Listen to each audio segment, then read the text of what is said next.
Hello guys, আসসালামু আলাইকুম। রমজান মাস, তো তার জন্য ইফতার দিব কিছু মসজিদে। তো তার জন্য রান্না করছি কালাই, আর এখানে অনেকগুলো কালাই নেওয়া হয়েছে, তো সেটাকেই রান্না করব। এই কালাইটা খেতে কে কে পছন্দ করো মুড়ি দিয়ে, অবশ্যই কিন্তু কমেন্ট করে জানাবে। তো দেখো, আমার প্রায় কালাই রান্না কমপ্লিটের দিকে, আর এখানে ফলগুলো সব রেডি করে দিতে হবে। তার জন্য সব ফল ধুয়ে বানিয়ে দিতে হবে। তো এখানে আমি আলাদা আলাদা প্যাকিং করছি।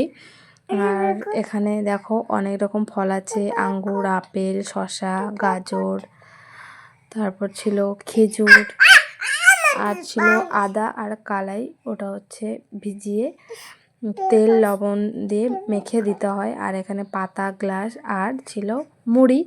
সব কিছু গুছিয়ে দিয়ে দিয়েছি টাইমের আগে। আর সব থেকে এক্সাইটেড ছিল বেশি তামিম, তো অনেক খুশি ছিল ও।